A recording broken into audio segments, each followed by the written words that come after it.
And a welcome here to Exeter. Nick Anastas, Kristen Cameron with you, getting set for this 2024 Girls Lacrosse Division I semifinal between top seed Portsmouth and number 4 Souhegan.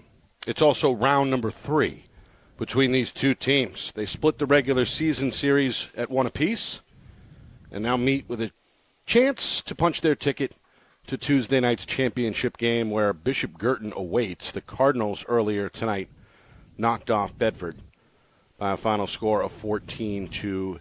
These two teams are very familiar, as we know. Portsmouth 14-2 during the regular season. They had one out-of-state loss. And, of course, the defeat against Souhegan was a nail-biter, 15-14, back on April 24th. They just met 8 nights ago, back on May 24th. In Amherst, where the Clippers got revenge by a final of 12-3. Both teams star-studded, a lot of college commits on both rosters. And as we know, a tournament game, anything can happen here, but Portsmouth widely seen as the favorite this afternoon. I agree that Portsmouth is the favorite, but I think we're going to have a game here. Souhegan has gotten better throughout the season, although the matchup 8 nights ago, like you said, score was a bit lopsided. I think they learned from that. They come back. Anything happens in playoff lacrosse. Of course, the Sabres took care of business in the quarterfinal round against a very good Pinkerton team. Outlasted the Astros by a score of 10-8 to punch their ticket for the first time in a while to these semifinals. Although, of course, the program over the years has had plenty of success. We've also got a storyline to watch on the sideline. Two sisters going head-to-head, both head coaches and leaders of the program here. JoJo Curro, of course, for Portsmouth, hoping to guide the Clippers back to the championship round where they fell just short a year ago. And McKinley Curro Sportoni is, well, looking for the upset on the Souhegan sideline today. So some friendly, sisterly competition. We see them down there on the field smiling, meeting with the officials and the team captains here just moments away from this one. So what do we watch for? What are the keys for both Portsmouth and Souhegan here tonight in this semifinal? I think we'll start with Souhegan. They need to figure out how to shut down Annie Parker and, I'm blanking on her name, the amazing Loyola commit in Morgan Runke.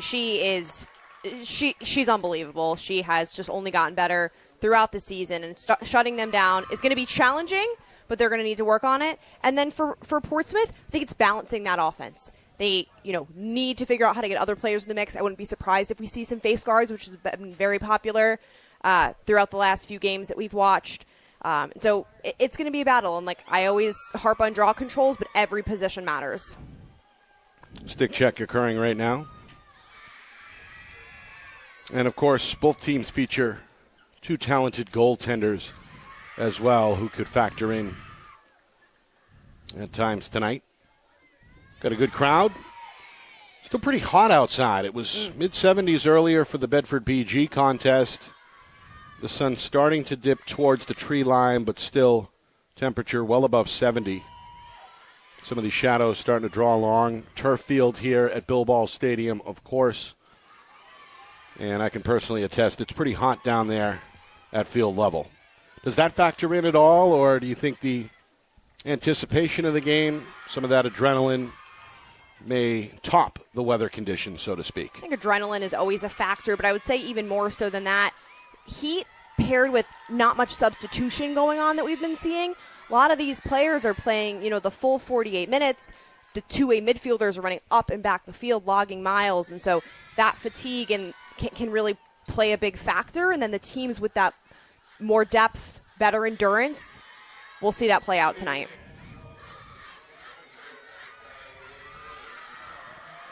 Well, you see kind of an animated introduction following the stick check on the home sideline. Portsmouth officially the home team tonight on this neutral field due to the seeding. They are the 1 seed after that 14-2 regular season finish. No problem with Londonderry in the quarterfinal to arrive here in the semis.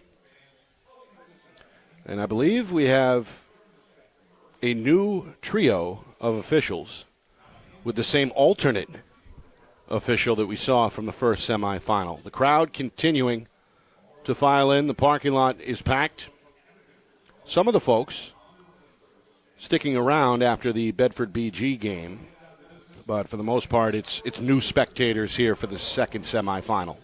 We've got the Cardinals, who just won the first semifinal game. That team stuck around. They're sitting over to our left, here to watch and find out which team they will be playing in the championship on Tuesday.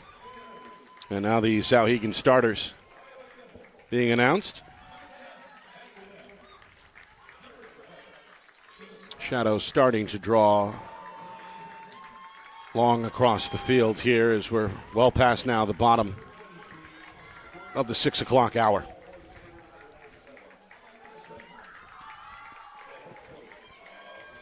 Full day of lacrosse here. The Exeter boys playing at home in the quarterfinal round. They beat Londonderry today to advance to another semifinal. Congratulations to Coach Brewster and the Blue Hawks. They beat Londonderry by a final of 12-7, big second half for the third seed Exeter. And then, as we mentioned, the other side of the bracket, the semifinal between Bishop Girton and Bedford. Cardinals trailed very early in that game, 1-0, but they tied the game shortly after and really never looked back, led by as many as 6, and ultimately was a 3-goal win, 14-11. So Bishop Girton, we'll see them on this field Tuesday night for that 6 o'clock Division I championship. And we send things down now, field side, for the national anthem.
Well, there it is, the national anthem setting the tone here in Exeter. Nick Anastas, Kristen Cameron with you. Portsmouth and Souhegan, round number 3 between the Clippers and Sabres after the two split the regular season series at 1 win apiece.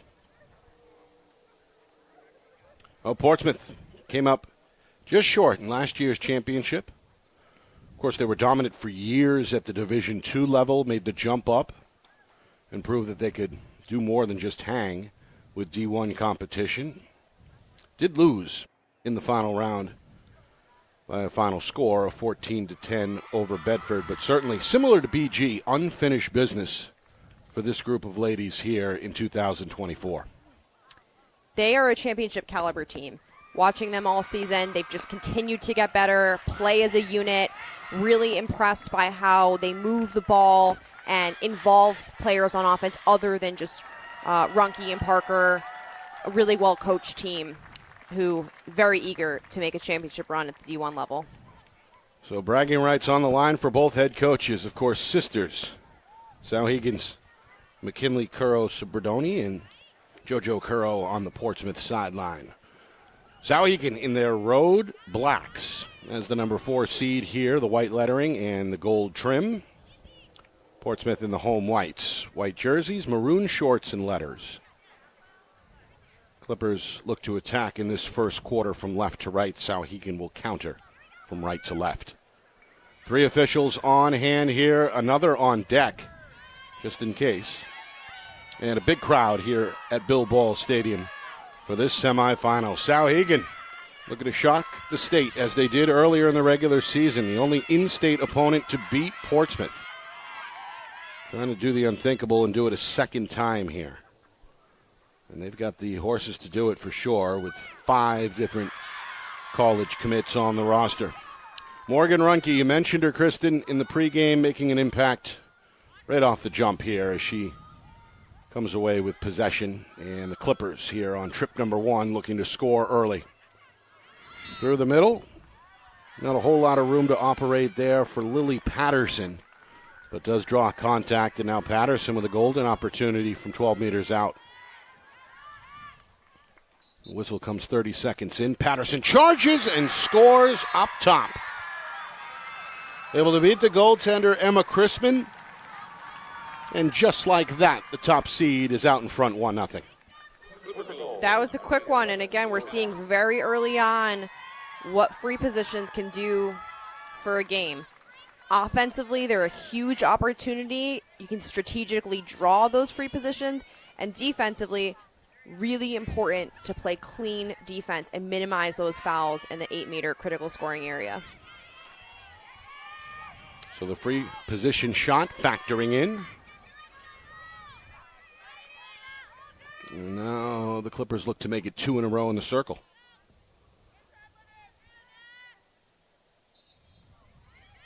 Up sky high. Both players leave their feet. This one is rolling towards the near side. It's scooped up on the move by Portsmouth. As they look to settle it down, Georgia Bouvier gets there. Runke going to flip it to her left. Patterson goes behind the net. 2 players there. Pass is deflected but kept inbounds. Scooped up by Addie Delisle. Ginger Vinciguara, another player to watch tonight with her first touch. And now Runke comes back near side. Vinciguara comes middle. Slide meets her. Little scoop pass. Downhill is Runke.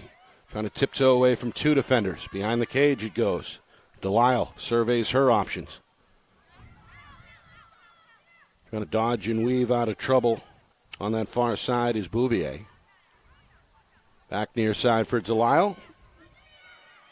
Taken over by Emery Lawton. Everybody getting a touch here as Portsmouth with a patient possession nearly 2 minutes in. See that Souhegan is opting to run a backer zone defense. So this means that they have a second defender waiting that immediate slide, but they're leaving someone open on the backside. So if you're Portsmouth right now and you see this backer zone, the key here is to move the ball as quickly as you can and find that opening. Here's Annie Parker for her running mate, Runke. Avoids 2, gets it near side again. Lawton with a jab step. And this one ends up in the goal. Runke somewhere in that pile, able to catch and score, and a fast start here for top seed Portsmouth. It's 2-0 Clippers. Excellent look. Great feed inside by Addie Delisle. She sees Runke. Again, Runke can catch with very, very little space, and such a nice quick release for that goal. You're surrounded by black jerseys there. Didn't matter. Runke lights the lamp, 2-0. The first semifinal, we talked about how important off-ball defense is. Can sometimes, it's not obvious to practice that, to dial into that, but it's just as important to play really tight D off-ball as it is on-ball. Parker gets the inside position, gets the knee-high bounce.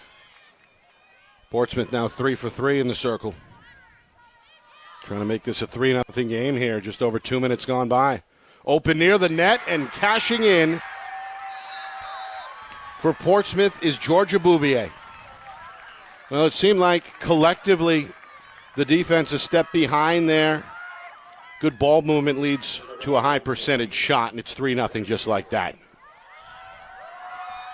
Excellent catch and finish by Georgia Bouvier.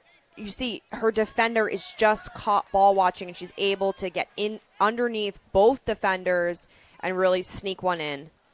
2 goals, 18 seconds apart, 3 in the first 2:27.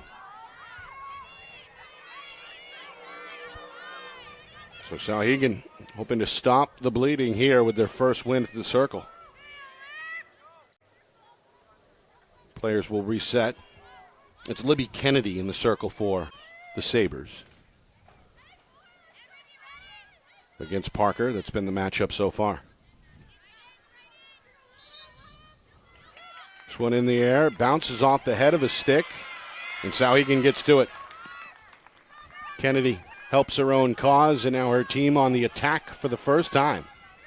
Nearly 3 minutes in, Souhegan trailing 3-0. Kennedy gives way to Emma Kennedy.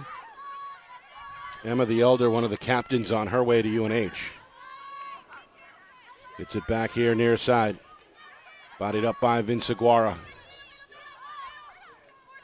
Isabel Stevenson, one of these veterans, takes over. Skip pass near side for Emma Kennedy, but a whistle. Bring play to a stop here. Well, Coach Curro Sperdoni well out of the coach's box here, almost parallel with the play down near the 10-yard line. First free position shot for her club on the way. Emma Kennedy going to charge the net initially, roll to the right, and fire one a few inches high. And with that, Portsmouth, they had the positioning. Good heads-up play near the back boundary by Maddie Houghton to ensure possession. 3 passes later, we've got a clear for Runke. The senior on the move, looking to her right, going to slow down. And the Clippers attack back to business here with 4 minutes gone. Excellent opportunity for the top seed to go up 4-0 early. Parker given plenty of room. Runke with a touch. Everybody getting in on the action. Bouvier now.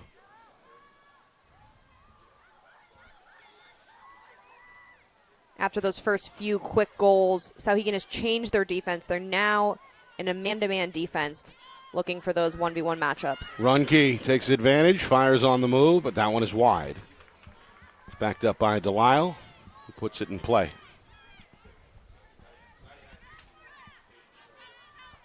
Parker given room to come downhill. The defender is Natalie Highmark, who's up for the challenge. Now Vince Aguara. Thought about it. Back door, tough catch, shot by Parker is a score. However, we had a whistle on the release, and this one seemingly will be waved off. You see there a great pass on the back door, a little bit of contact on the catch. That drew the whistle. Parker instead will take the free position shot and bounce it past the goaltender to make this a 4-0 game with 5 minutes gone by.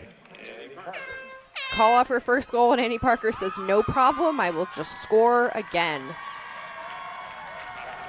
Excellent shooter. Parker was the first name you mentioned in the pregame. Really a star for the last few seasons for Portsmouth, and you can see why they're on that placement. Parker, she just has that beautiful combination of power and finesse. Some players are, better suited to stand and rip or run it in. She can do either, and you don't know which one she's going to do, which makes her so dangerous in the free position. So 4-0 Portsmouth, timeout Souhegan. As the Sabres look to regroup here.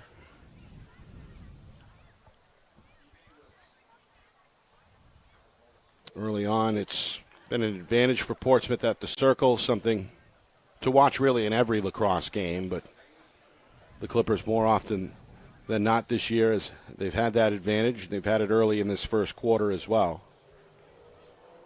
But so far, cashing in no matter what the defensive look has been here through the first 5 minutes. It's tough to stop the players that Portsmouth has on offense. I mean, you even start to go to the depths of their offense, and you have freshman Georgia Bouvier scoring. It's, no matter who has the ball, every single person's a threat.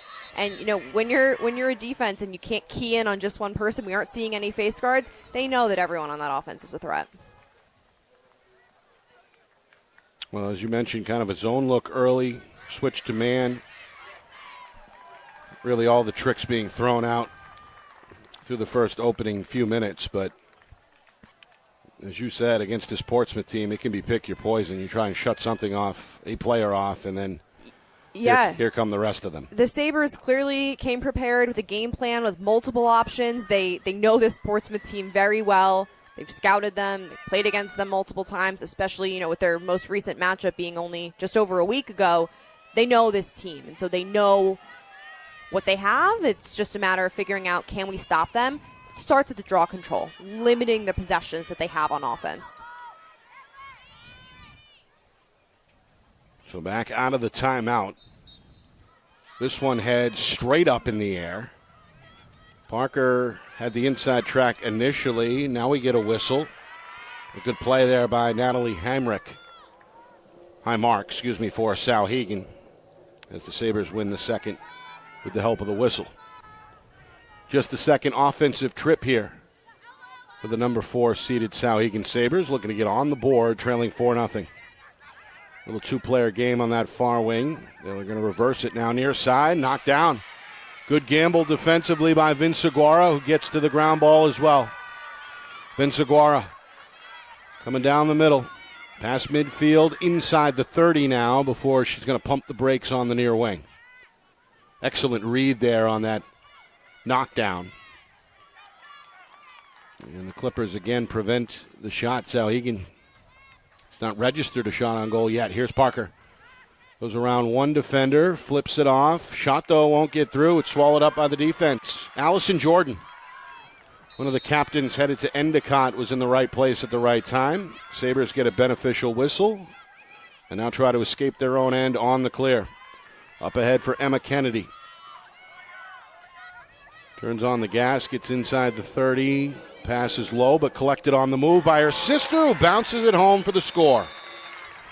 Libby Kennedy is going to get Souhegan on the board. A good transition score there for the Sabres just past the midway point of this first quarter. It's now 4-1. I like seeing them push the pace. When you fall behind early in a game like this, playing fast is a good idea, especially these transition goals where you can catch the veteran Portsmouth defense off balance. That's the time to attack. See there, great split dodge, and then the bouncer that beats Sage Boussier to the left.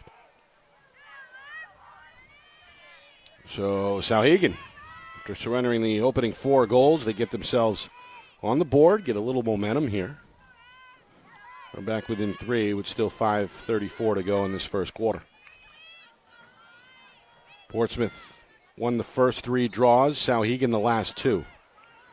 This one appears to be scooped up by Parker. Plays it off the turf near knee-high for her 4th win in this first quarter. Delisle goes back up top. Coach Curro watching the offense unfold here from the near side. Seeing another defensive change for the Sabres. Looks like Souhegan's Sophie Jacobs is now face guarding Morgan Runke, trying to take her out of the play. Yeah, you can see on that weak side, Runke does flash open, collects the pass. Took an accidental shot up top. So Jacobs, the defender, with that unenviable task of trying to shut down Morgan Runke. Parker to the middle, finds Amory, and then get a whistle here again. Another free position opportunity here for the Clippers. From 12 meters out, Runke going to charge, runs out of room.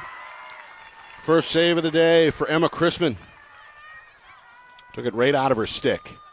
And now Souhegan will look to clear. 3 defenders in the area on that far side as Jacobs looks to reverse course. Surrounded in the corner, ball comes out, Jacobs right back on it. And now Jacobs in a full sprint up the far sideline. Looking for green grass in the middle of the field. Hooks up with her teammate, Maddie Lim. Senior captain on the way to Quinnipiac. Souhegan had numbers briefly, but decided to slow it down now on the near wing as we move inside of 4 minutes to go first quarter. Good clear there by the Sabres, especially being really challenged by that Portsmouth ride. We're going to see that intensity on every corner of the field today. Little start and stop. Trying to find some balance is Hickman as she comes middle. That's Lanai Hickman and draws A pretty good pop from the defender to warrant the whistle. So now Hickman with a free position. This one from just inside of 12 meters. Wines, shot, swallowed up. Boussier ready for that one. That's her first save. Possible that a defender got a piece of that stick. Didn't look too clean. No, it didn't, but a great first save nonetheless. A save for each goaltender. Move inside of 3 minutes. Meanwhile, Parker going to go right through that triple team. The Syracuse commit now inside the 30. Still loose on the far wing before she pumps the brakes. Portsmouth back to work. They scored 4 goals in the first 5 minutes. Now with 2.5 to go in this opening quarter, look for a 5th. Vince Aguara to the middle. Parker. And now a rare touch here for Patterson, who scored the first goal. 2 of the 4 Portsmouth scores have been on the free position shot.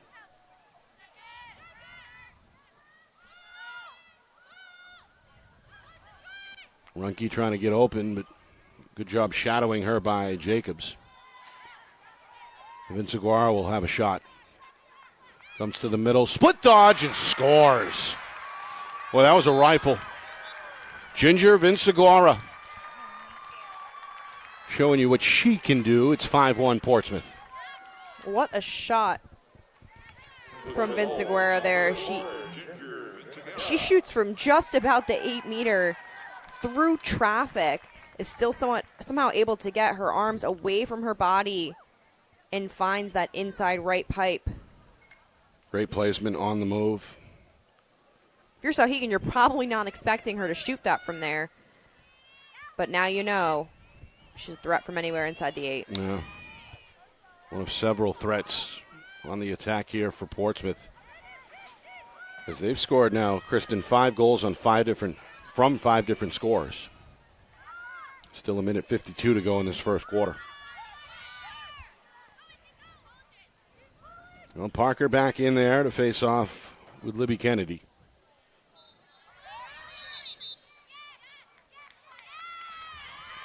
This one, a violation against Souhegan. Vince Aguara wasting little time, comes down the middle, eye on the cage, shot, a little wide, may have been deflected there by the goaltender, Chrisman. Tough to tell. Either way, ground ball goes to Portsmouth, and the Clippers have another chance. Final 90 seconds, first quarter. Weaving her way, goal line extended, far side. Finally forced to give it up was Reagan Lawton. A lot of sisters out there today. We've got the Lawton twins, Reagan and Emery. Portsmouth, of course, we talked about the coaches, Kennedy's on Souhegan. Mm-hmm. Keeping it in the family tonight. Of course, Morgan Runke's oldest sister came through the program with Portsmouth as well. Not a member of this year's squad, but it runs in the family for sure. All right, this is Parker. Tough angle from that far wing with 45 seconds. Going to try and shuffle that one through. Little bouncer ends up out of play, and it's restarted by Delisle. Across the zone pass. Ends up with Lawton. Back door. Found her sister in that crowd somehow. Jammed up on the release, and now the official who trailed the play is going to hand out a yellow card here. Going to put it back out in her pocket. We're going to see Lawton jog over to the penalty box. It's the first penalty either way, and it goes against Portsmouth here with just inside of 30 seconds remaining. Yeah, that offensive foul on Lawton came from the follow-through. So if you follow through on a shot into a defensive player, just like if you hit a defensive player with the ball or hit them with your stick, it's going to be a dangerous follow-through. So it's a 2-minute penalty. Meanwhile, Boussier, no problem with her second save. Well, the Clippers shorthanded, looking to run out the final seconds here of this first quarter. Boussier avoids the double team with the outlet pass near side, and that will do it for the first quarter here in Exeter. Portsmouth packing a punch, the top seed. They scored 4 times in the first 5 minutes. All in all, 5 different goal scorers contributing. And after one here at Bill Ball Stadium, it's 5-1 in favor of Portsmouth over Souhegan. Our broadcast today, as it always is brought to you by Beals Insurance Agency, with locations now in both Bedford and Londonderry. Whether you need home, auto, or business insurance, Beals Insurance will get you both the price and quality coverage that's right for you. Just call 603-471-9999 or visit BealsInsurance.com to request a free quote and start saving money today. Again, that's BealsInsurance.com. The New Hampshire Tomahawks promote the highest level of club lacrosse competition, not just in the state, but in the country. Looking to get recruited? Director Chris Cameron keeps an open dialogue with the nation's top college lacrosse coaches. Over 400 New Hampshire Tomahawks alumni have played at the college level, including the ACC, Big East, Big Ten, Ivy, NESCAC, NE10, and more. New Hampshire Tomahawks coaching staff has over 100 coaches, including current high school, varsity, and college coaches. The Tomahawks offer training for players of all ages, clinics, camps, and leagues, along with spring, summer, and fall elite teams. So play with the best. The New Hampshire Tomahawks, showcase and development for college lacrosse. Visit NewHampshireTomahawks.com and girls.nhtomahawks.com. How can you reach your team's fundraising goals at no risk and no cost? MG Sports offers a variety of products to make your team's fundraiser a success. Their products include tickets and discount cards to hundreds of local businesses. MG Sports now has a digital platform where athletes can raise funds in the comfort and safety of their own home. So become another lacrosse program like Bedford, Goffstown, or Memorial that sets fundraising records every season. MG Sports, fundraising made easy. Visit mgsportsfundraising.com to start raising money for your team today. Portsmouth came out intense. They came to play today, and they are putting on a show. Their transition is fast. Their shots are hard. I'm really seeing in that first quarter a complete team performance there, and especially ending with a couple saves from Boussier. Things are looking good for the Clippers. So 5-1 after one. Of course, the winner will play Tuesday in the championship against Bishop Girton. Earlier today, the Cardinals knocked off Bedford by a final score of 14-11. And of course, this regular season caught a lot of folks by surprise. It was kind of a round-robin affair for a while between the top 4 or 5 teams. Souhegan kind of started that trend with an upset win over Portsmouth back in late April that caught a lot of folks by surprise. It really put Souhegan back on the map after a tough year a year ago. And, of course, the Sabres, they beat Pinkerton 2 out of 3 times. After they split with the Astros in the regular season, they knocked off Pinkerton in the quarterfinal by a final score of 10-8. And, of course, BG, they took on Souhegan in week number 1, game number 1, and defeated the Sabres handily 12-4. Followed that up with a game on the Seacoast at Portsmouth that you and I were a part of. And that, of course, was an overtime win for the Clippers, 12-11. So either way, Bishop Girton is going to see an opponent that they haven't seen, Kristen, since week number 1 of the season back in early April. Does that factor in at all, or no? That's an interesting test. You know, what I will say, all of these teams look like completely different teams at the end of the season versus the beginning. And so I think you game plan, you just start fresh. You look at these two teams who are playing here today, and you scout all over again because things have changed. Teams have gotten better, developed more chemistry, new set plays. And so with this championship game, you really wipe the slate clean.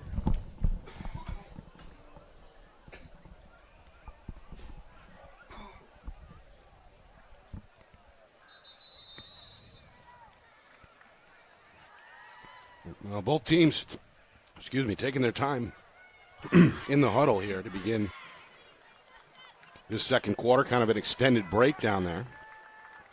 We're ready to go now. And meanwhile, the sun is finally starting to settle down.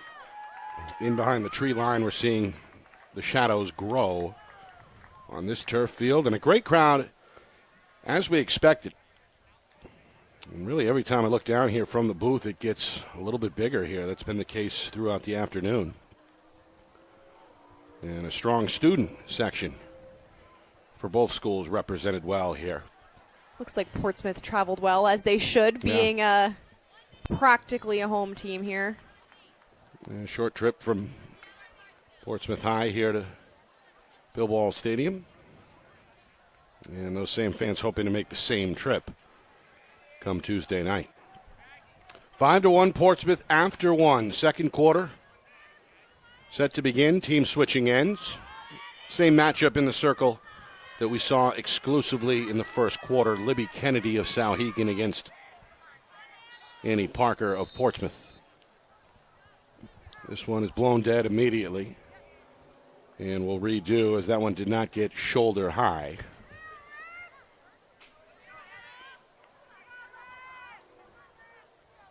Meanwhile, Portsmouth, they're going to start shorthanded here. Still a minute 29 remaining on the Reagan Lawton penalty. Sabres will win this.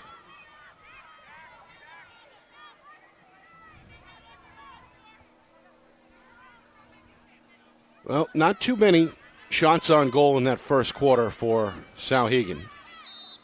Hoping to cash in on their first player-up opportunity, and they potentially can here as Isabel Stevenson draws a whistle. Stevenson now from inside the 10-yard line to her left, got stripped, but a whistle is going to keep it here. Well, Runke poked it loose, but went across the body to do so. Stevenson now with a more central angle. Going to come down the middle, try and bounce, kicked away by Boussier. Third save early for the Portsmouth goaltender. Ground ball, though, goes to Stevenson. The Sabres will keep it here. There's a touch for Lila Kimball. One of four captains listed on the roster, and that ends up in the goal.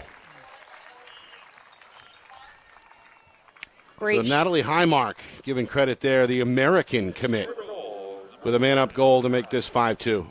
Great shot placement there by Highmark. You can see she shoots back where she came from. And notice that Sage Boussier is a lefty goalie, which you don't see all that often, but it's important to take note of when you're shooting because, you know, typically those off-stick side shots that you might be used to on a righty goalie, that's going to be stick side for Boussier. So great job there by Highmark shooting to the off-stick side of Boussier. So they cash in on the penalty late. And still have the advantage here for the next 22 seconds. As Reagan Lawton remains in the box for Portsmouth. Meanwhile, another whistle, and it looks like a redo on the way between Emma Kennedy and Annie Parker.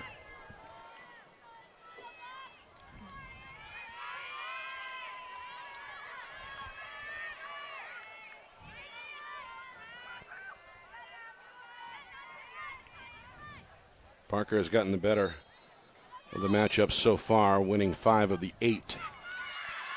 And will get help from the official here to win her 6th of this first half.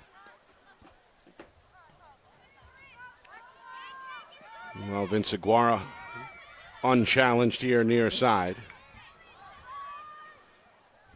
Gives it up for Patterson. Patterson got the party started. The first minute for Portsmouth, scored on a free possession shot. Morgan Runke a moment later made it 2-0. Georgia Bouvier made it 3-0 18 seconds later. And then Annie Parker scored at the 5-minute mark. That forced Souhegan's hand as the coaching staff called a timeout. It seemingly was the right choice because Souhegan responded with their lone goal of that first quarter a moment later from Libby Kennedy. Meanwhile, Parker, shot and score. That's her second, goes low to beat Chrisman. And it's now 6-2 Clippers. Great move by Parker there. Sabres defender Lila Kimball, she was on her, she was with her, but Parker is just relentless. And as soon as she got a step on her defender, she was downhill to the cage. First player either way to score multi-goals in this first half. 2 minutes in, second quarter.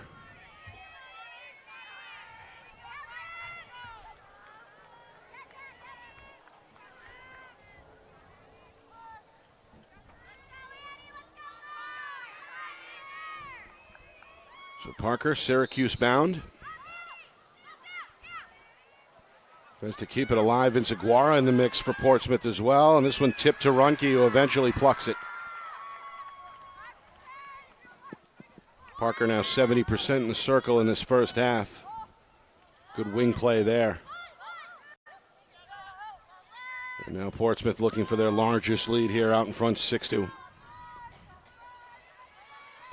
One of the advantages of getting this early lead is that you can really be in control of the pace of the game, set the tempo.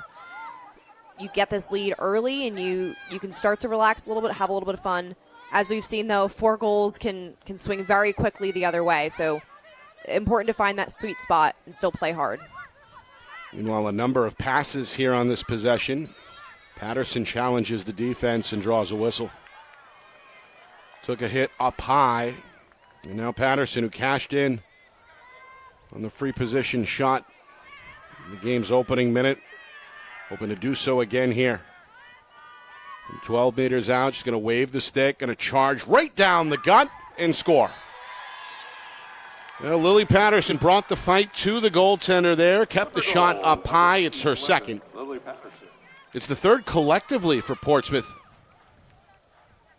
in terms of the free position shots, and all of a sudden it's 7-2 Clippers, their largest lead of this first half on the board. Portsmouth having a lot of success on these 8-meter free position shots. Patterson able to just run right down the middle and bury one past Chrisman. This is when you start to pay more attention to that defensive discipline and know you have to clean up those fouls. Otherwise, you're letting them kind of walk straight into the goal. Meanwhile, the Curro sisters are meeting with the official at midfield. A second referee in the mix as well.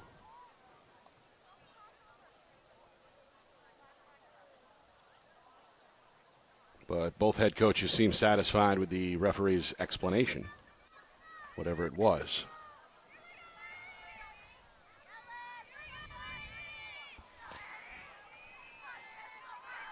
Interesting to see that Portsmouth is stacking their defensive end so heavily. They're only starting 2 girls, 2 players on their offensive end on that side of the restraining line. Meanwhile, whistle. Souhegan has it. Stevenson avoids a challenge from behind there to secure it on the near wing.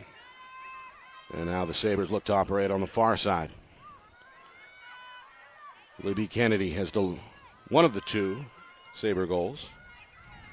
Highmark has the other. Stevenson looks for a pick. Drops it off. A little pick and roll play there. And then a whistle against the Clipper defense. That's got the bench upset. Yeah, the ref signaled a shooting space violation. Typically, you'd see that with a little bit more space. So Highmark was in a crowded situation. Tough to see what the referee might have seen, but either way, shot and score. Yep, they're going to cash in. Natalie Highmark, her second.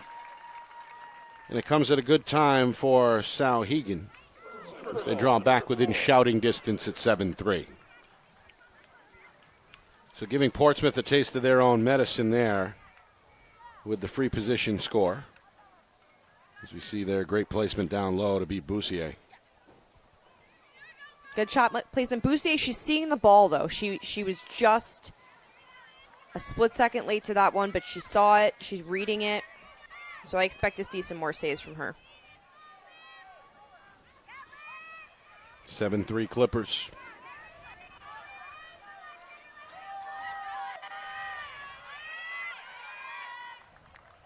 Coach Curro Spordoni, watching this one intently from the Souhegan sideline, hoping her player can come up with it. That's Highmark, who draws the contact from Vinciguara. Highmark with the restart, quickly approaches or passes midfield. Gets rid of it for Stevenson. Nearly 5 minutes gone, second quarter. Spin move there by Libby Kennedy, but lost the ball. Vinciguara, Johnny on the spot for Portsmouth, takes it off one bounce. Now Boussier looking to help out on the clear for Portsmouth. Floats it far side. That's Maddie Houghton. Back here near side, and a rare touch for one of the defenders, Lexi Stanley, who lost it. Boussier back in the mix. Goal line extended, surveying her options.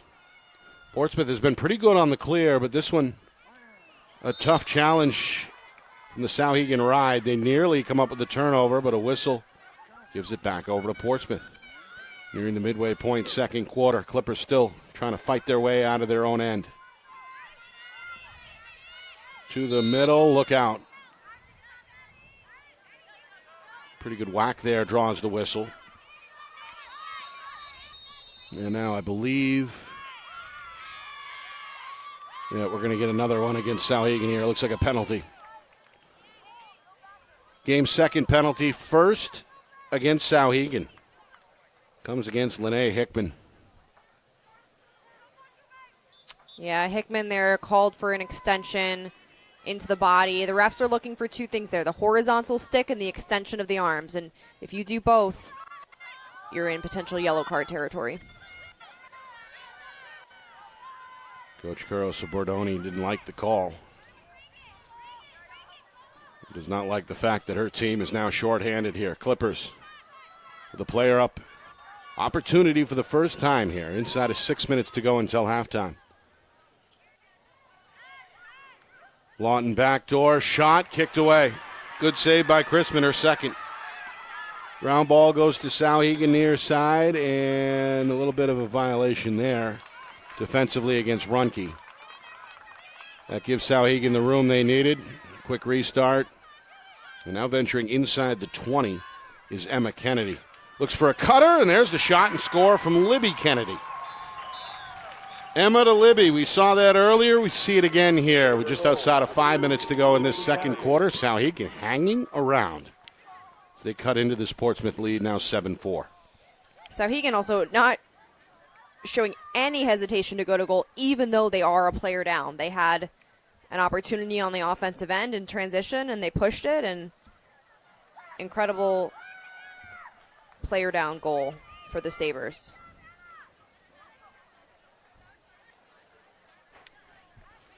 Yes, we've seen Souhegan now score with a player up and a player down. A free position shot.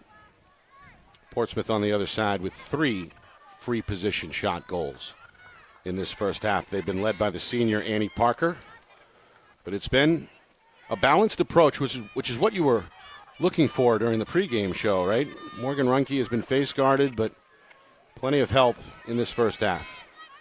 Yep, a lot of threats there to look out for, and as the season progresses, these players learn how to work with each other, develop that team chemistry, and we're really seeing that shine through. Meanwhile, Stevenson gets to it off the faceoff. Looks like 2 of the Portsmouth players thought there was a whistle. There wasn't. Stevenson takes advantage, and now the Sabres look to cash in here with inside of 5 minutes to go, second quarter. Souhegan still shorthanded for the next 40 seconds.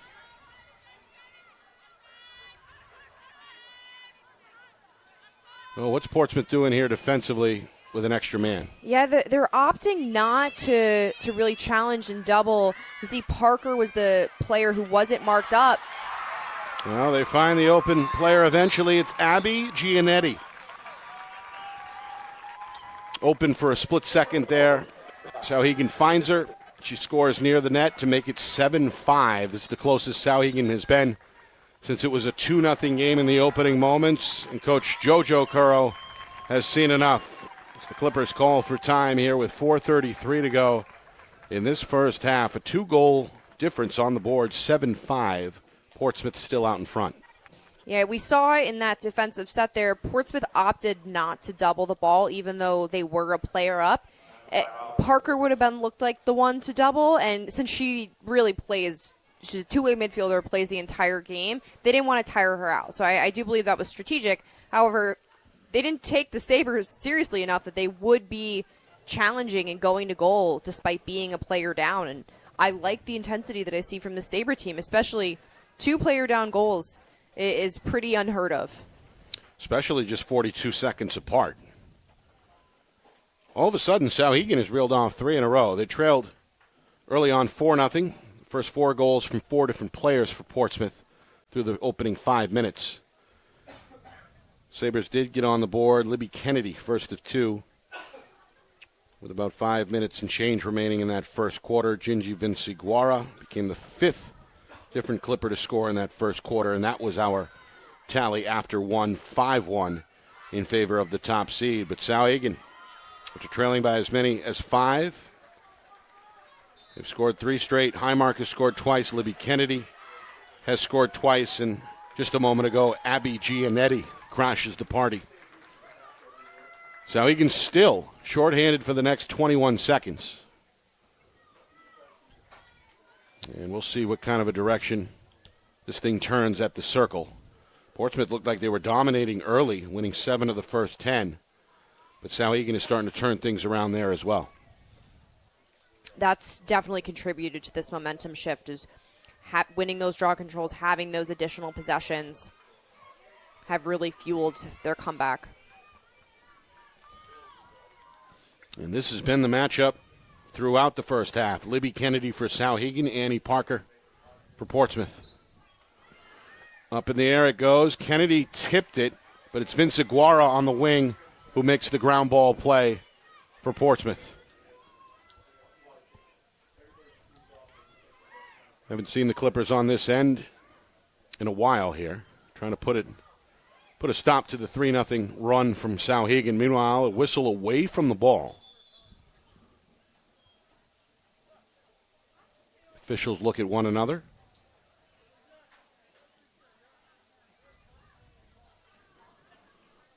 Well, they're going to check to see if Lanai Hickman exited the box early. Apparently that's not the case. Hickman allowed to walk onto the field, and we're back to even strength. Meanwhile, Runke, split dodge, lost her goggles, took a shot upstairs. And that obviously draws the whistle, and Runke, who did score early, just a little over 2 minutes into the game. We haven't heard from her since. Hoping to change that here with another free position shot. Could be the 4th time the Clippers have cashed in on that fashion in this first half. Not so fast as Chrisman. Waves the wand, sends it towards that far sideline with her 4th stop of the first half. What a save for Chrisman. I would not want to be in her position lined up with Runke on the free position, but she saw that one all the way through. Meanwhile, a little 2-on-2 action brings another whistle. Quick restart for Portsmouth. Coming up on 3 minutes to go until halftime. Coming up at halftime, stats, highlights, analysis, recap of the other semifinal between Bedford and BG. Meanwhile, shot and score, it's Runke. In a crowd, doesn't matter. Gets her second to go here low. That puts an end to a 3-0 Souhegan run. And puts the Clippers back out in front by 3, 8-5. One thing that Morgan Runke does so well is as she's dodging, she's able to get her hands free. You can see she just takes that extra half second to get her hands away from her body, gives her more power and more control over that shot. Really, really great execution. Another outstanding player who had an outstanding season and has become one of the state's brighter stars, despite being face-guarded in this first half. Gets her second goal there. So just over 3 minutes remaining.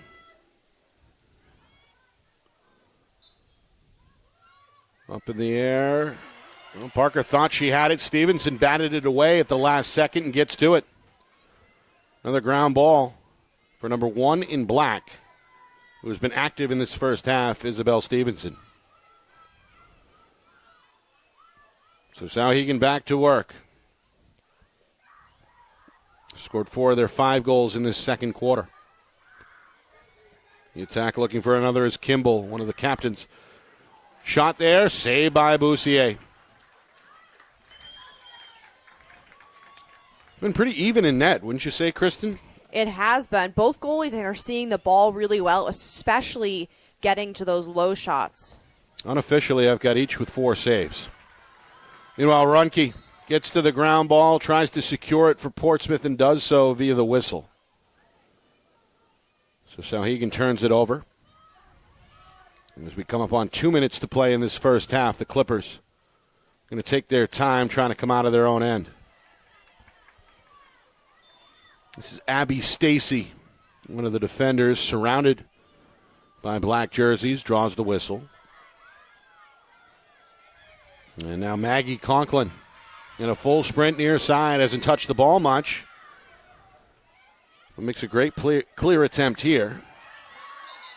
Meanwhile, with some help from the Souhegan sideline, the whistle is blown. Coach Curro Subordoni right there with the official and said, hey, she stepped out of bounds.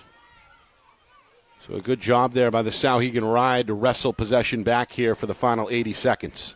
Yeah, if I can pick one weakness that stood out to me for Portsmouth today, it is that clear. They seem to be having some problems, and so if you're Souhegan, that's somewhere you want that Ride to even be 110%. Give it your all because it's a huge opportunity to get the ball back. Meanwhile, we've got a yellow card. A little too aggressive there on the Ride was Libby Kennedy. Almost drove Emery Lawton into our sideline cameraman, Josh Lebrecht. But Josh has seen that kind of action before. He was able to sidestep the collision. You know, if you're Souhegan, you typically wouldn't want to be a player down, but they seem to score goals when they are. So 2 of them in this first half. But you do not want to give this kind of an advantage to Portsmouth in the final minute. Clippers trying to cash in on the player-up opportunity. Meanwhile, Runke up top. A whistle halts the action. And now we get a rematch here. Runke against Chrisman. Runke looking for the first half hat trick. Towing the 10-yard line. Comes inside. The shot is a little high. And Souhegan going to get possession here. Libby Kennedy.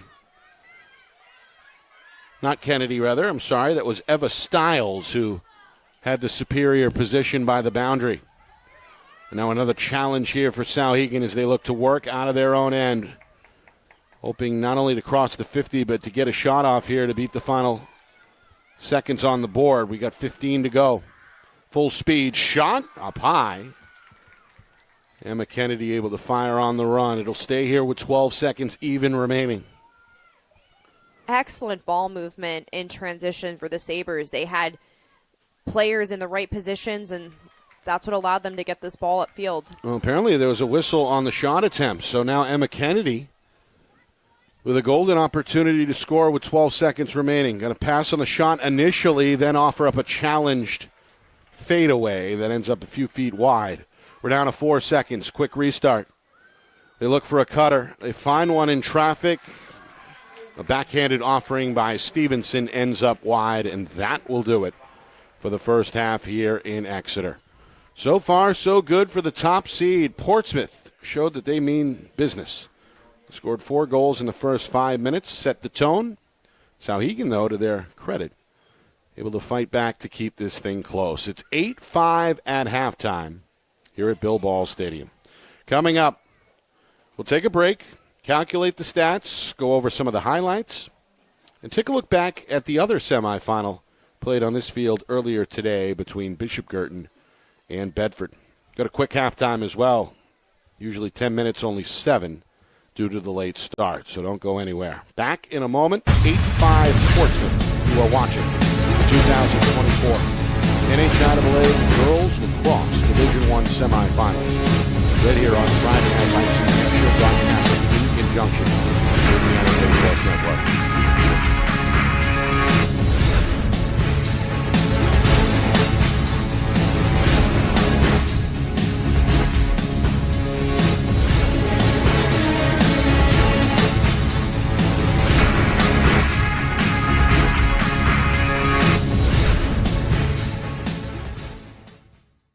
broadcast today, as it always is brought to you by Beals Insurance Agency, with locations now in both Bedford and Londonderry. Whether you need home, auto, or business insurance, Beals Insurance will get you both the price and quality coverage that's right for you. Just call 603-471-9999 or visit BealsInsurance.com to request a free quote and start saving money today. Again, that's BealsInsurance.com. The New Hampshire Tomahawks promote the highest level of club lacrosse competition, not just in the state, but in the country. Looking to get recruited? Director Chris Cameron keeps an open dialogue with the nation's top college lacrosse coaches. Over 400 New Hampshire Tomahawks alumni have played at the college level, including the ACC, Big East, Big Ten, Ivy, NESCAC, NE10, and more. The New Hampshire Tomahawks coaching staff has over 100 coaches, including current high school varsity and college coaches. The Tomahawks offer training for players of all ages, clinics, camps, and leagues, along with spring, summer, and fall elite teams. So play with the best. The New Hampshire Tomahawks, showcase and development for college lacrosse. Visit NewHampshireTomahawks.com and girls.nhtomahawks.com.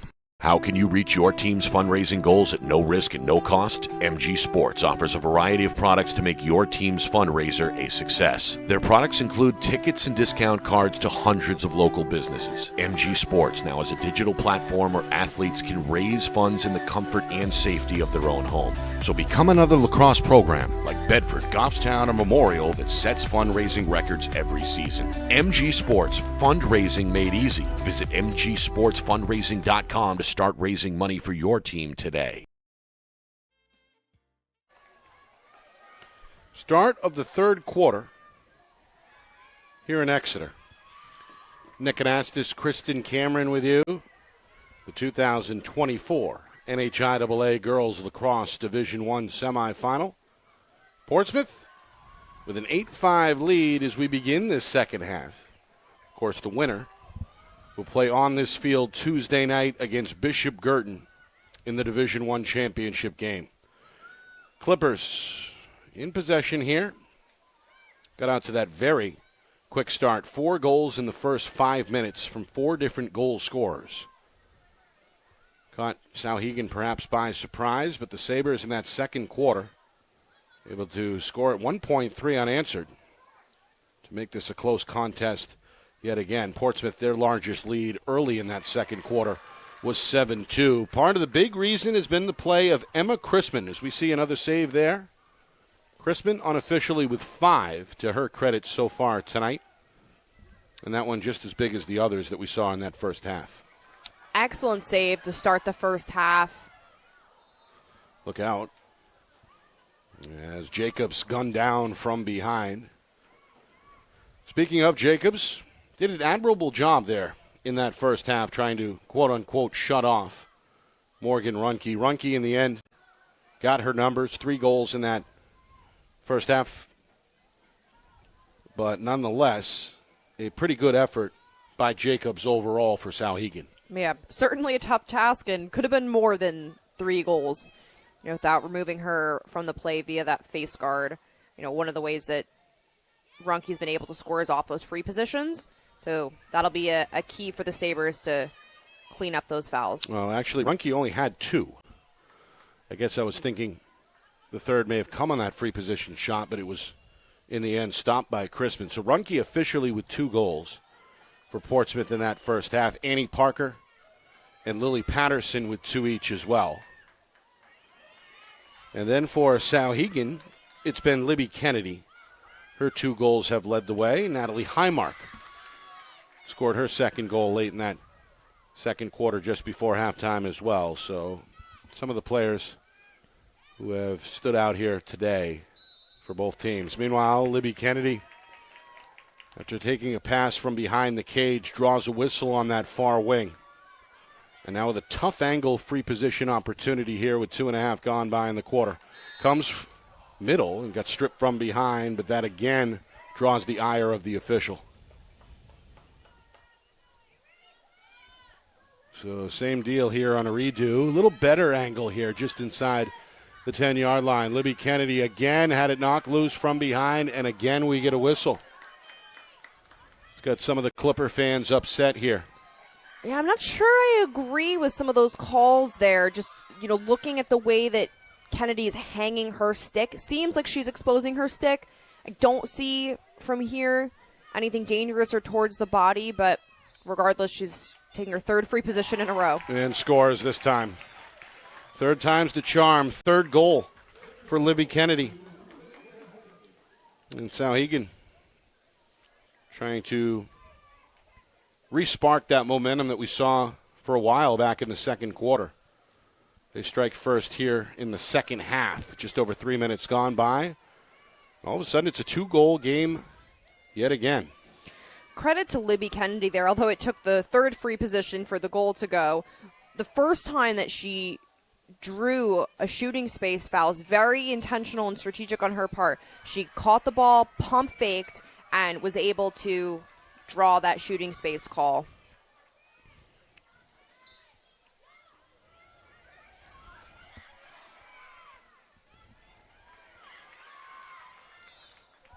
Well, this one anybody's guess until we finally get a whistle that's going to give it to Portsmouth. And then they give it right back. Clippers unofficially with a slight edge in that first half. And now I've got it 8-6 at the draw circle.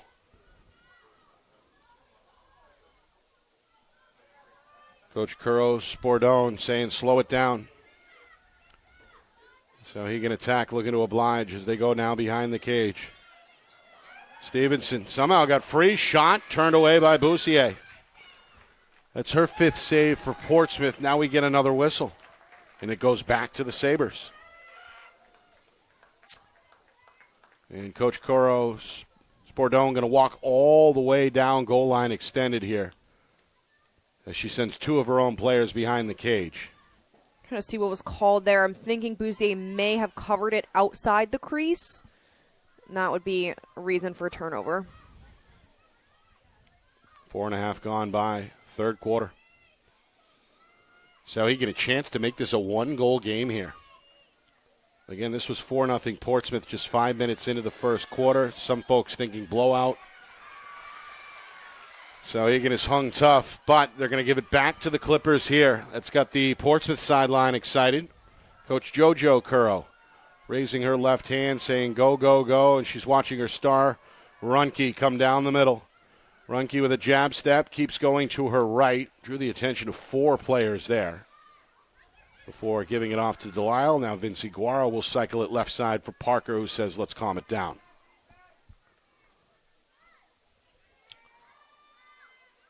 Portsmouth looking for their first goal since halftime, nearly midway through third quarter. Patterson dips the left shoulder, comes middle, draws a slide, lost the ball, and it belongs to Souhegan. Good play by the Sabres co-captain Maddie Lim. Quinnipiac bound. The clear taken across midfield by Emma Kennedy. Looks for her sister Lily in the middle. 3 goals, make it 4.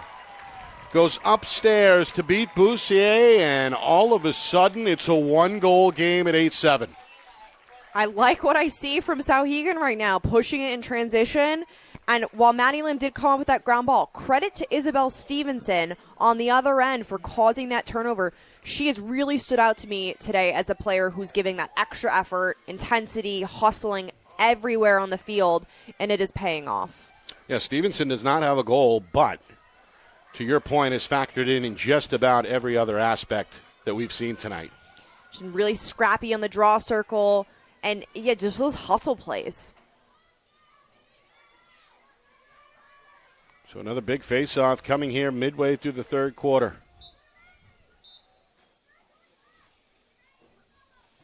And another whistle here. That one seemingly came out too low.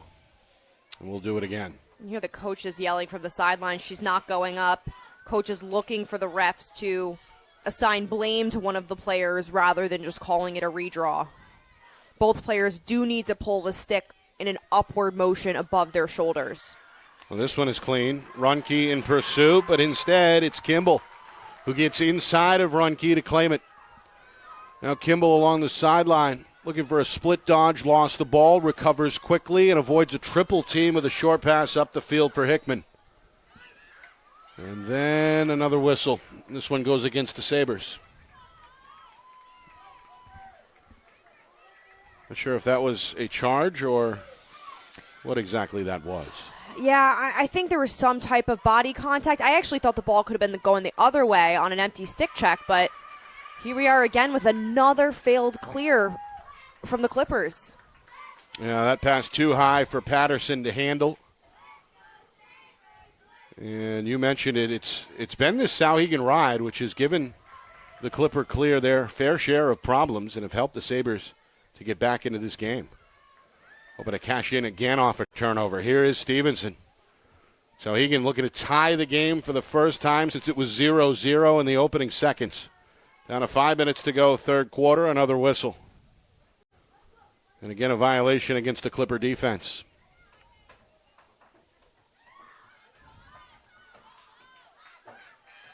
Coach Kuros Bordone, again venturing well outside the coach's box to watch the attack possession here.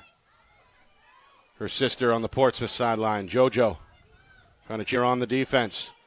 There's a shot. Libby Kennedy didn't get it off cleanly. Hoping to keep it in play behind the net is Gianetti. Gianetti challenged in the corner by Addie Deal, and Deal nearly forced a turnover. Now it's anybody's guess on the near side. A scrum ensues. That ball is still loose before it's scooped up on the move by Emma Kennedy. Back out for Kimball. And Souhegan finally given the space to pump the brakes here and reset as we hit 4 minutes to go, third quarter. Seems to be the Sabres coming out of every single one of those scraps with the ball, winning those 50-50s. Yeah, we don't have a ground ball count up here in the booth, but it seems like Souhegan has had that advantage overall. Meanwhile, Emma Kennedy got scissored there from both directions. As we get a look at the replay. That is a definite yellow card there. We talked about what the refs are looking for, the horizontal stick and the extension, and Parker committed both of those violations. So the second Portsmouth penalty tonight. So I believe one each way in that first half. Is that accurate? We saw two from Souhegan's had two yellows. Okay. And this is the second for Portsmouth. This one denied by Boussier. Unofficially, a half a dozen saves in net for Portsmouth. Sabres get set for the restart. Ticking down towards 3 minutes to go, third quarter. Pass, shot, score, and we are tied. Isabel Stevenson. Been working hard, as we noted. Rewards herself there. Good pass, good finish, and all of a sudden it's 8-8 here with 3:17 to go in the third. I could hear and see Coach Sportone on the sideline. She saw that. She wanted that connection to happen. Great heads-up play by Libby Kennedy to find Stevenson. Kennedy is able to sell this one, so she has her body shifted as if she's going toward the goal and then is able to just really dish off with a little bit of a no-look pass over there to Stevenson to find the opening. This is a fun one. It's also the second Sabre player-up goal. We saw one in the first half. 3 unanswered here in the third quarter by Souhegan. And they have also kept the Clippers off the board since halftime. What once was a 7-2 Portsmouth lead has turned into an 8-8 tie here with 3:17 to go in the third quarter. Souhegan, the only in-state opponent to beat Portsmouth this year. Trying to do it again when it matters here in the state semifinals. Whistle rewards Portsmouth with possession. Some of the youngsters in the crowd, positioned below our broadcast booth, starting to chant defense. Apparently they made the trip from Amherst. Now, Portsmouth is still a player down with the Parker yellow card, and so we're seeing Souhegan get a little bit more aggressive, pressing out, trying to cause a turnover. Looks like the extra defender is Kimball. Kimball pursues Patterson behind the cage. Patterson avoids the double team. Kimball retreats back to the front of the net. And now Reagan Lawton takes over. Coming up on 30 seconds remaining on the Parker penalty. Saw Souhegan score 2 shorthanded goals in that first half. Portsmouth would love one here to reclaim the lead. Coming up on 2 minutes to go on the game clock in this third quarter. Vince Iguara finds Reagan Lawton, who retreats. Going to jog to a spot here on the near side wing. Given plenty of room by Stiles, the defender. Now Stiles going to close out, force that one loose, but a whistle will keep it with Portsmouth. Lawton restarts in a hurry, finds Delisle. Vince Iguara takes over. And now the Clippers will fan things out. Parker, meanwhile, back on the field. And we're back to even strength for the final 90 seconds of this third quarter. Clippers hoping to scratch out a goal here in this frame. They led 8-5 at the break. Parker comes downhill to her right, draws a slide. Gets rid of it, Vince Iguara, goal line extended. Going to backtrack here now to the near wing. Pass across the zone. Lawton shot and score. Reagan Lawton found a soft spot on that weak side. Parker's pass is on target. And the Clippers retake the lead 9-8 with just outside of a minute to go in this third quarter. Great feed there by Ginger Vince Iguara. She sees Reagan Lawton open with, not even looks like a threatening cutter, but she sees the potential. Lawton cuts toward the cage and again shoots very off balance. She's almost, it looks like she's shooting in midair across her body, is able to find that opening. Seen a couple of those type of goals today, right? We have. Great shooting back where you came from. A goalie is tracking you in the direction that you're moving, and so that is an advantageous shot. And an athletic delivery for sure. And a juice goal that fired up. Yep. That fired up the Clippers. They needed it. Their lone goal of the third quarter comes with just outside of a minute to play. And it comes at the right time as it puts the top seed back in front, 9-8. These two teams, as we mentioned, split the regular season series. With the latest meeting coming just over a week ago that was dominated by Portsmouth in Amherst by a final of 12-3. It's a different story, obviously, today. Ground ball goes to Kimball. She's made a difference on the wing. As the Sabres, after losing 7 of the first 10 in the circle, have really evened things up in that department since. Here's Stevenson. One eye on the clock, plenty of time. 40 seconds to go, third quarter. Kimball pulls it out. Coach Kuro Sabroni raises 2 fingers on her right hand and calls out the play. They look back up top. Good weave move. It's Kennedy who's been their top scorer. Libby goes wide on the shot there, but it's backed up by Hickman. The Sabres will have another opportunity. Clock still ticking. 20 seconds to go. There's the cut, but it's packed down, knocked down rather by Runke, who gets to the ground ball. Good stop there by the Portsmouth midfielder. Vince Iguara now up the middle. Clippers trying to race the clock, down to 5 seconds. Here comes Emery Lawton to her right, knocks over the defender, shot just high. Sails out of bounds, and that will do it for the third quarter. Our broadcast today, as it always is brought to you by Beals Insurance Agency, with locations now in both Bedford and Londonderry. Whether you need home, auto, or business insurance, Beals Insurance will get you both the price and quality coverage that's right for you. Just call 603-471-9999 or visit BealsInsurance.com to request a free quote and start saving money today. Again, that's BealsInsurance.com. The New Hampshire Tomahawks promote the highest level of club lacrosse competition, not just in the state, but in the country. Looking to get recruited? Director Chris Cameron keeps an open dialogue with the nation's top college lacrosse coaches. Over 400 New Hampshire Tomahawks alumni have played at the college level, including the ACC, Big East, Big Ten, Ivy, NESCAC, NE10, and more. The New Hampshire Tomahawks coaching staff has over 100 coaches, including current high school, varsity, and college coaches. The Tomahawks offer training for players of all ages, clinics, camps, and leagues, along with spring, summer, summer and fall elite teams. So play with the best. The New Hampshire Tomahawks, showcase and development for college lacrosse. Visit NewHampshireTomahawks.com and girls.nhtomahawks.com. How can you reach your team's fundraising goals at no risk and no cost? MG Sports offers a variety of products to make your team's fundraiser a success. Their products include tickets and discount cards to hundreds of local businesses. MG Sports now has a digital platform where athletes can raise funds in the comfort and safety of their own home. So become another lacrosse program like Bedford, Goffstown, or Memorial that sets fundraising records every season. MG Sports, fundraising made easy. Visit mgsportsfundraising.com to start raising money for your team today. Well, buckle up. 12 minutes to go in regulation. It's a one-goal game with one ticket on the line to Tuesday's championship. Portsmouth, 9, Souhegan 8 after 3. And Kristen, it's anybody's guess as we head towards quarter number 4. That quarter took a turn that I was not expecting. The Sabres came out of halftime with a renewed energy and focus, and they were winning 50-50 ground balls, burying their shots. That was a well-rounded team effort. A really competitive matchup.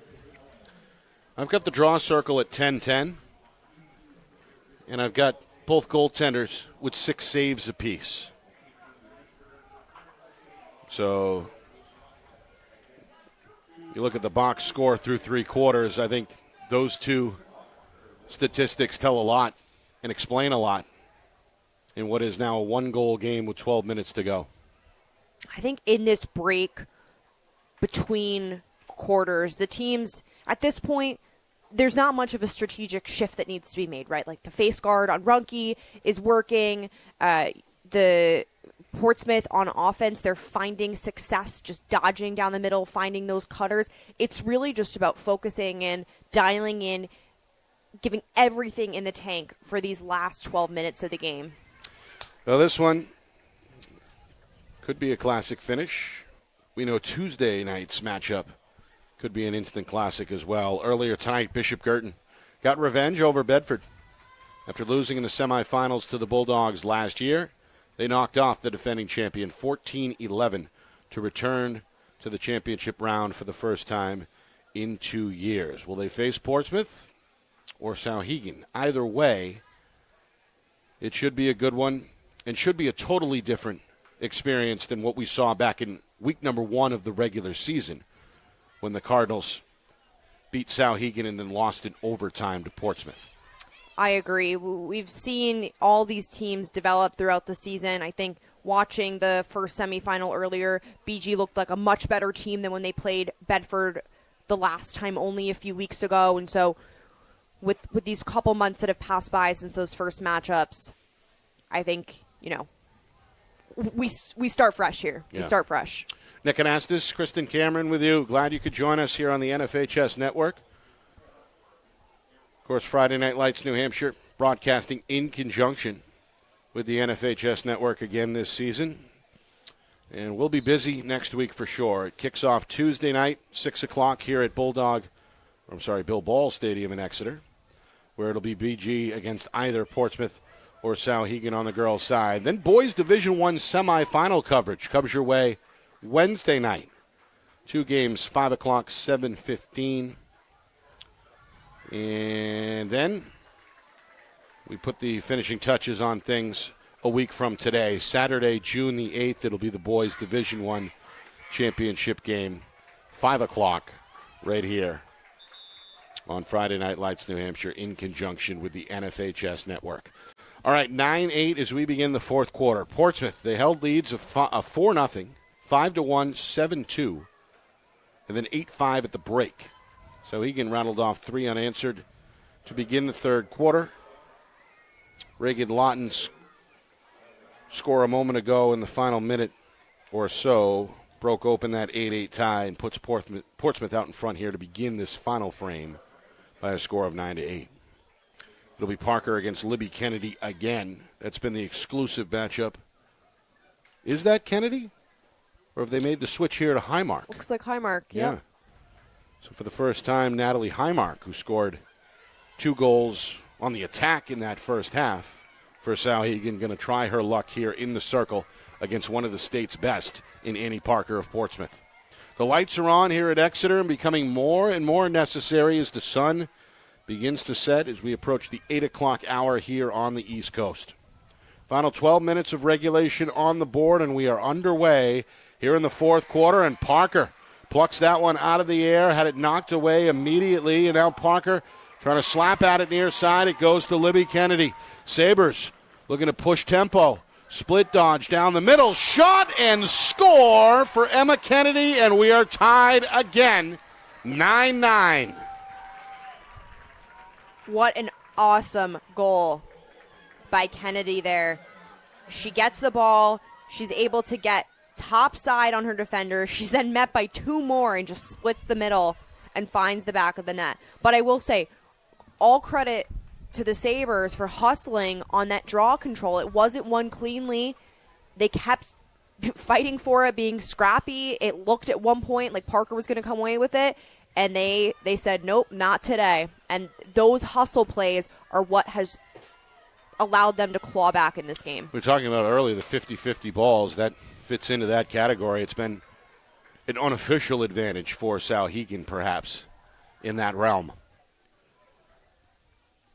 Meanwhile, a little bit of a delay here as both Highmark and Parker look towards the official who's offering some kind of an explanation here on the near side of the field.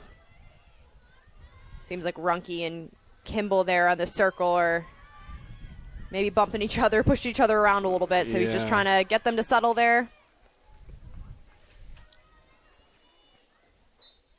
Up in the air it goes, and here comes Highmark. Pulled it in overhead and does so cleanly. A couple of advantages at the circle in this fourth quarter for Souhegan. And now looking for their first lead of the night. Trailed by as many as 5. Stevenson, near side, tried the backhand offering, didn't get it up cleanly, and Boussier is there for save number 7. Long outlet. Parker trying to track down the long pass, won't get there. Scooped up instead by Lim. One of the 4 co-captains for Souhegan.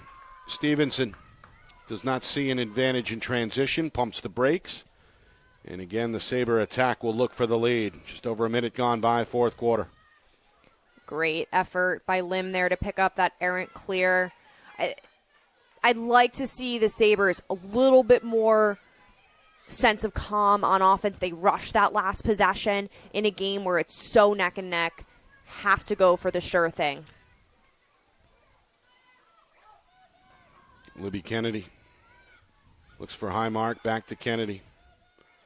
Clippers defense talking in real time here. Stevenson up top, looks to challenge Parker. Looks to escape here, near side. Backdoor cutter, shot, and score. It's Abby Gianetti. Lit the lamp once in that first half. In similar fashion, found the weak side soft spot. And ultimately scores again from up close. And just like that, the number 4 seed is out in front of the top seed. 10-9 with 2 minutes gone by in this fourth quarter. How about that? Lila Kimball finding Gianetti there open in the middle. Even with 2 defenders on her, she's still able to catch and finish. That's the kind of opportunity that they should be waiting for. That one that's so wide open.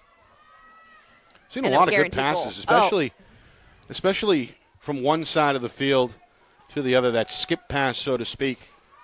It's worked a few times for Souhegan tonight. I've been really impressed by, across both semifinal games today, just the vision on offense.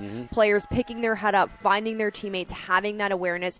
Really unselfish play demonstrated from all teams. Well, a big win at the circle here for Vince Aguara, who makes the play from the wing for Portsmouth. Now it's Runke. Down the middle, going to get rid of it. Runke 2 goals in that first half, but has been quote-unquote shut off by the Souhegan defender Sophie Jacobs. Here's Parker, lost it.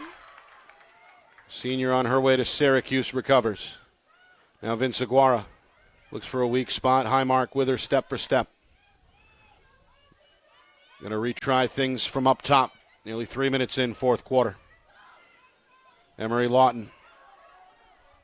Defender falls down. Pass for Vince Aguara taken in cleanly, but Sabres defense able to recover. Now we get a push up top here. And Jacobs going to have to trot now behind Runke. Runke, eye on the cage, fires and scores! Somehow sneaks that one just below the crossbar to beat Chrisman and tie this game at 10. You could tell that when Runke started with the ball there, she was going to goal. I mean, look at the way that she thrusts her body forward into that shot. I mean, she was putting her all behind that, and that's just nearly impossible to stop with that kind of power. Would have loved to have a radar gun behind the cage on that one to find out the miles per hour. That one looked fast. Well, they say you can't completely stop a superstar. You can only hope to contain them, right? That's the old adage, and that certainly applied there as Runke registers the hat trick for Portsmouth, and then the Clippers come back with a big win at the Circle. I believe that's Emery Lawton on the far side, avoids the triple team with a short pass, which is dropped and then picked back up by Parker. Parker down the middle, eye on the cage. Parker shot, and they're going to wave it off. A whistle first. That whistle prevents what would have been Parker's third goal. And they're going to redo it here with a free position shot on the way for the senior. Looking to put her club back out in front. From 12 meters out, straight away. Chrisman ready in the cage for Souhegan. Parker attacks, bouncer. Chrisman stops it and then scoops it up in the neutral zone to secure the save for the Sabres. Noticed on that shot, Chrisman was playing a really high crease, which means she was stepped out away from the goal line, and that worked. She was able to get to that low bouncer early. Again, another good clear, good transition for the Sabres. Making her way along the sideline is Gianetti. And now with 4 minutes gone by, fourth quarter, Sabres look to retake the lead and break open this 10-10 tie. All the while, the Cardinals have stuck around. The BG team is still sitting, waiting to find out who they will play on Tuesday. BG top Bedford earlier, 14-11. In a crowd, Stevenson backpedals, hooks up with Libby Kennedy. Across for Emma. Back over to Libby. High pass pulled in by Stevenson, and a whistle on the catch against the Clippers. That'll put Stevenson on the near side wing here from inside, 8 meters out. Will she pull the trigger? No. Pulls it back instead. Highmark thought about it. Back to the middle it goes. Quick shot and a save by Boussier. Able to flash to her right to pluck that one out of the sky. That is her 8th save tonight. So both goaltenders coming up huge here in this fourth quarter to keep this thing tied at 10. Now Portsmouth, they've had trouble on the clear. Boussier out of the net, hoping to help out.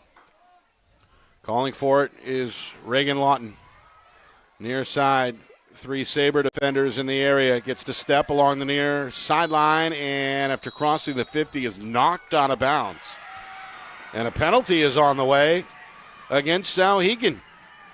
Lene Hickman a little too aggressive there. And that's a huge development here at the midway point, fourth quarter. A 2-minute penalty on the board. Portsmouth with a player-up opportunity. No, Nick, that might be her second. I think you're right. I think it is her second, which means 2 yellow cards in a game removes the player from the rest of the game. She's currently in the box, but once the 2 minutes is up, she would head to the sideline. She can't go back in. They can replace her with another player, right? But she is disqualified from the contest. You can see Hickman upset in the box. And what is this? Looks like a timeout. Coach Jojo Curro going to blow, or have the official blow the whistle with a timeout here. I believe this is the first timeout either way in the second half. And it comes with inside of 6 minutes remaining. Still a $1:24 to go on the Souhegan penalty. So a good opportunity here for the Clippers to come up with their attack plan, so to speak, for the next 84 seconds. Yep, and you know, being a player up, this is something that you work on. You work on these opportunities. You typically have a set play, but in this game, tie game, championship, you know, road to the championship on the line, you need to make sure that this is a very clean play. Oftentimes on these player-up situations, you're looking for a feed to the inside, finding the open player, but you need to make sure that that connection is successful. Otherwise, a turnover, every turnover in this game, could be costly. It looked like earlier we may have been in store for a blowout as the Clippers came out of the gate roaring, scoring 4 goals from 4 different goal scorers in the opening 5 minutes of the game. Built up leads in that first half of 5-1 and 7-2 was the high water mark before halftime, and ultimately took an 8-5 advantage into the locker room. Souhegan, to their credit, kind of a gritty effort in this second half. They scored 3 in a row to open up the third quarter, tie the game at 8. Just over minutes ago in that third quarter, Portsmouth got their lone third quarter goal from Reagan Lawton to take a 9-8 advantage into this fourth quarter. Souhegan back-to-back goals, led briefly in the opening 2 minutes, 10-9, until Morgan Runke a few moments ago went down the middle to tie the game at 10, and that is where we are here with 5:44 to go. Portsmouth with a player-up advantage. Souhegan hoping to kill off the next 84 seconds without any further damage. Hard to believe that just a week ago when these two teams played, it was quite lopsided. 12-3. 12-3, and it speaks to, you know, the coaching and the mentality for Souhegan that they said, oh, we're going to put that behind us, and we're still in this, and they've done an excellent job. They were the only team to beat Portsmouth from the state of New Hampshire in the regular season. Clippers the top seed after a 14-2 overall campaign. Clippers trying to diagnose things here. Minute to go on the penalty. Coming up at 5 minutes to go in regulation. Here's Reagan Lawton trying to muscle her way to the cage. Good piece of defense there. Souhegan defender Lila Kimball up to the task. Meanwhile, a collision involving Parker and Stevenson. The whistle blows, and it looks like this is going to go against Souhegan. Coach Curro Spordone looking for an explanation. Her sister JoJo pretty cool and collective over on the Portsmouth sideline, as it looks like her team is about to get another free position shot. Clippers scored 3 in this fashion in the first half. Parker winding the stick, the Syracuse-bound senior, in search of a hat trick of her own. More importantly, hoping to put her team back in front. 36 seconds to go on the penalty. 4:56 to go in this fourth quarter. Parker whips this one into the net for the score. A step-down blast from about 11 meters. Parker, her first goal since halftime, trying to reassure her teammates as they retake the lead 11-10. Excellent power on that shot. You see the way that she extends her arms away from her body, using her entire torque to power that ball. You saw after that was called, Isabel Stevenson was quite frustrated. Yep. You know, I get it. You could make the argument that Parker lost her footing, or you could say that Stevenson pushed her. You know, either way, we're going to see a competitive physical game for the next 5 minutes. Parker, 3 goals, 2 in a row now for Portsmouth. And a huge draw on the way here. Still 32 seconds remaining on the Hickman penalty. Up in the air, Runke trying to fight off high mark. Whistle gives it to Souhegan. I've got it 12-12, Kristen, in the circle. That makes sense looking at the score right now. Yep, 11-10. And now the Sabres looking to kill off the final seconds here. Final 5 seconds now. Libby Kennedy going to backtrack. Pass intended towards the middle for Kimball was low. Portsmouth thought they had it. Still up for grabs, and now out of the fray does come Addie Deal. Deal trying to find some breathing room, flicks it over to her teammate. And now taking over responsibilities is Houghton. Houghton to the middle. Houghton, a long pass, reeled in by Patterson at the 50. Patterson now on the move, inside the 30 to safety, and the Clippers, for now, looking to nurse a 1-goal lead and take some more of this game clock. We're inside of 4 minutes. Parker takes over. Meanwhile, we're back to even strength. All right, how aggressive are you here if you're Souhegan down a goal on defense? Not yet. You don't want to get dragged or pulled out too far and expose yourselves to 1v1 with that second slide too far away. I would still just pack it in, play good defense right now, hope to get the ball back. Shot and score. Reagan Lawton, beautiful spin move near the cage and then bided her time before pulling the trigger. Goes top shelf. And the Clippers now with 3 unanswered here late in this fourth quarter. 3:13 to go. It's a 2-goal game again at 12-10. Huge goal there from Lawton. She had to work through multiple defenders. It looked like it would have made more sense to pull it out, but she saw an opening to keep going. And that was a gritty play. It's a huge goal. Seeing multiple sticks being swung at her. She's ducking here and there, but she made it happen. That's big to be up 2 with 3 minutes left. Just beat Crispin over the right shoulder. So they double the lead. With that score, it's 12-10.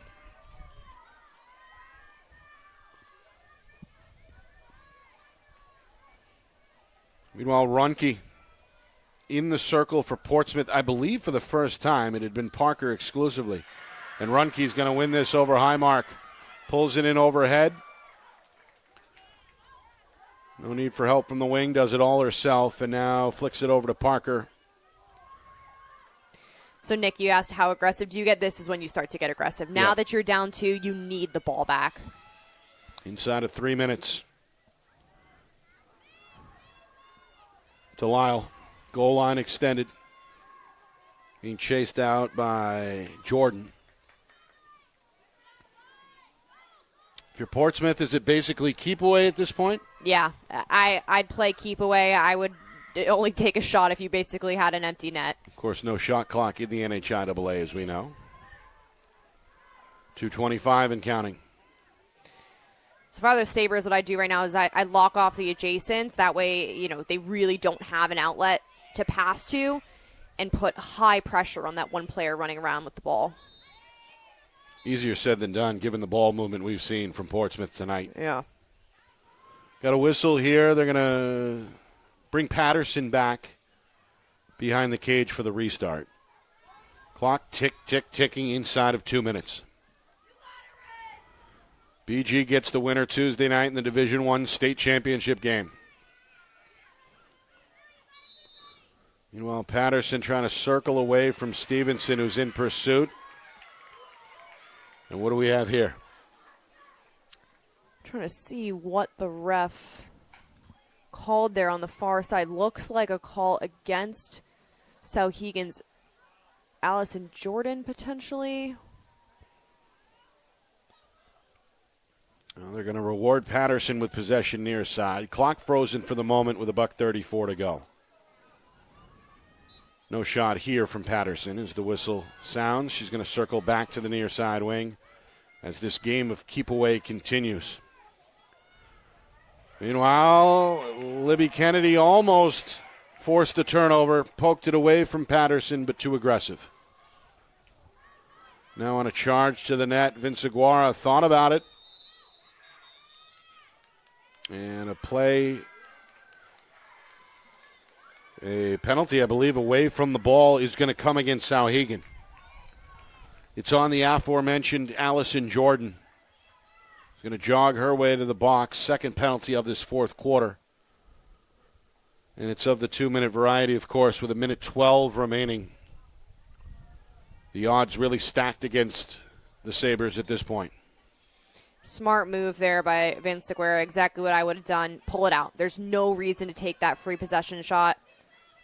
Now you're a player up. You've got a minute left, up 2 goals. Just keep the ball. Final minute. And again, a whistle behind the cage. It's Reagan Lawton going to restart here. Being chased from behind by Stiles, the defender. Ball on the ground briefly before it's scooped up again by Parker, who has pulled in more than her fair share of ground balls tonight and all season long. Helped out here by Emery Lawton. And we are down to the final 30 seconds here of the fourth quarter. Portsmouth, after a 14-2 regular season, they knocked off Londonderry in the quarterfinal round, as Emery Lawton takes a spill here that stops the clock with inside of 25 seconds. Of course, after splitting the regular season meetings with Souhegan, had to break open.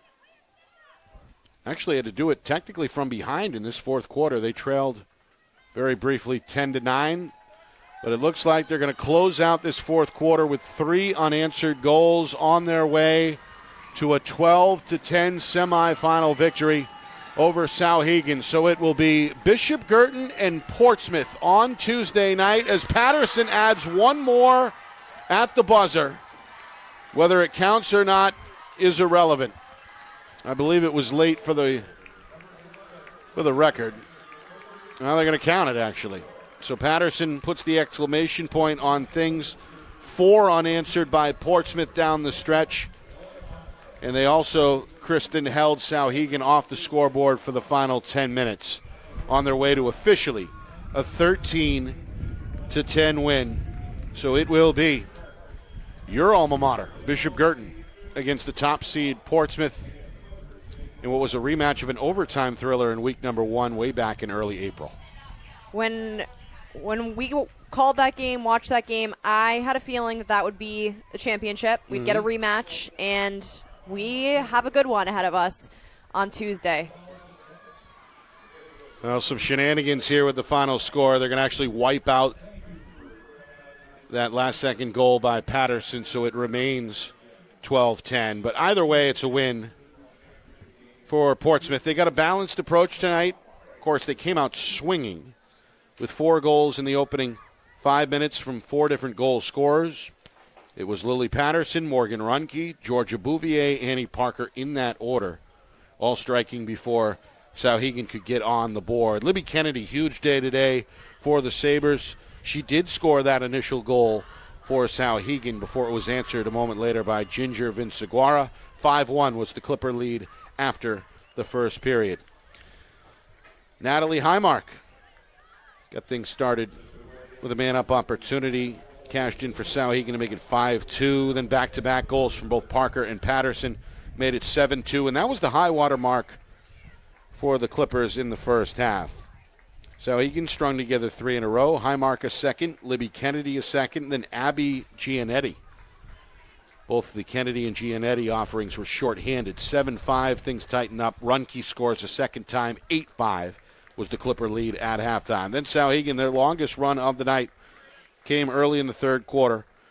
2 goals from Libby Kennedy. Isabel Stevenson, who really played hard tonight, got her lone goal there to tie the game at 8. Reagan Lawton put Portsmouth back out in front with just over a minute to go in the third quarter. 9-8 was our score after 3. Then 9-9 as Emma Kennedy scored her lone goal for Souhegan. Gianetti's second put the Sabres out in front very briefly. 2 minutes into the fourth quarter, it was 10-9 in favor of the Sabres. But it's Portsmouth who officially goes on a 3-0 run over the final 9 or 10 minutes to bring it home. Runke, Parker, Reagan Lawton in that order, and that is how we close things out. The final 3 minutes and 13 seconds go scoreless. 13-10 Portsmouth, the final. No, 12-10 Portsmouth, the final. If we can correct that graphic, officially 12-10. Kristen, your final thoughts, not just on this one, but overall a great night of lacrosse here in the Division I semifinals. We got to watch 4 really great competitive teams today. The future of New Hampshire lacrosse is bright, especially with the young players that we saw contributing. All 4 of these teams they'll be back next year with their, young players developed even further, especially with the season of summer lacrosse ahead of them. I think we have the best 2 teams in the state competing for the championship on Tuesday, and that's the rematch that I wanted to see. All right. We'll see you at 6 o'clock Tuesday.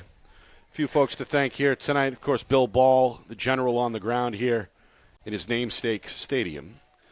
Longtime athletic director for Exeter. His right-hand man Rusty on the ground as well. We appreciate all the effort from the Exeter Athletic Department.